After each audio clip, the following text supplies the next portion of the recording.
It was a beautiful day on the island of Sodor, and Edward was resting peacefully until his driver and fireman came to start work, and it wasn't long before they soon arrived. "Ah, what a beautiful day," said Edward. "It's almost as if we don't want to work at all."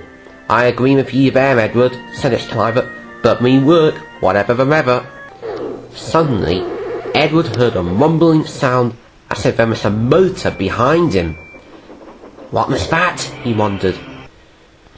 Something black lurked behind the shed, just behind the line of trucks, and then suddenly there was a large thump, and the trucks rolled along the line and ran over Peter. "Ow!" he cried. Edward and his driver gasped. "Oh my goodness, are you alright, Peter?" called Edward. "Yeah," grunted Peter, "but who bumped the trucks right onto me?" "That must mean it's..." He guessed it. It was Diesel.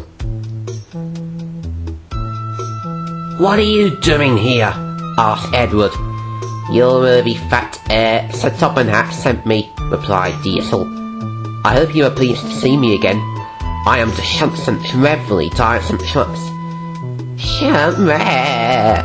groaned Peter. "Where? Why, from here to there," oiled Diesel, "and again from there to here. Easy, isn't it? Now if you excuse me, a modern locomotive is on his way." And Diesel oiled smugly away and ran over Peter just as he got enough strength to get up. "Oh, not again," he groaned. "Clattering characters. Seeing Diesel for one day is bad, but having him to help out is terrible." That afternoon, Thomas and Percy were resting in the yard. Then Diesel pulled to a stop beside him. "Hello, you lazy steamies," he oiled. "If you keep being lazy, then the Fat Controller will want to scrap you." And he oiled away.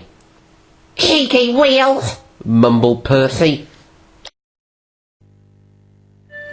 Later, Emily pulled into the station with old Slow Coach. Her own coaches were out of service for repaint and repairs, so she's taking old Slow Coach instead.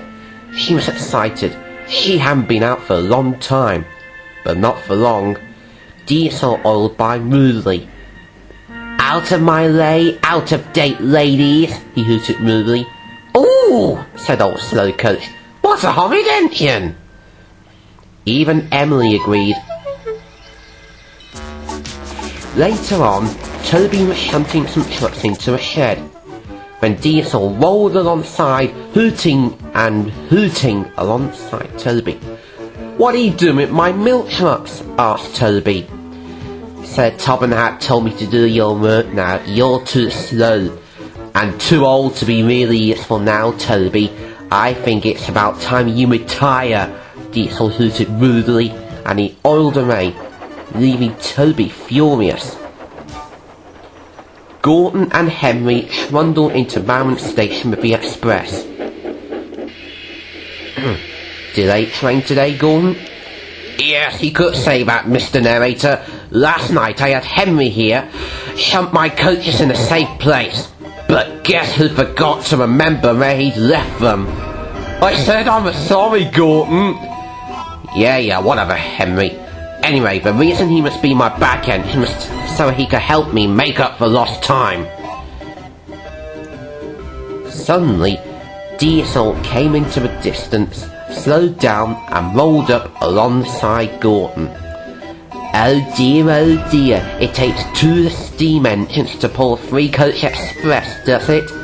Well, I'm pulling 12 trucks. Diesel engines are up to date. And he oiled away. Gordon was so cross, he hardly wanted to speak at all. That night, the engines could only talk about Diesel. "That Diesel is nothing but trouble," huffed Gordon. "He told Toby he was too old.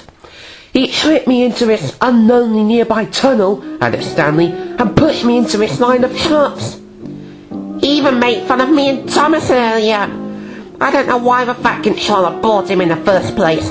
I wish he was sent packing. Thomas agreed, but then he smiled his devious smile because he had an idea. He whispered his plan to Gordon and Henry. Have you gone mad? Huffed Gordon. We'll never catch him. Not on the contrary, said Thomas, because I know a shortcut. Ah, that's perfect, said Henry. What a good idea, wished Gordon, and they all laughed at Thomas's plan. They all thought Thomas got a best plan ever to stop Diesel. They discussed and planned until they went fast asleep, knowing that they got a busy morning to stop Diesel.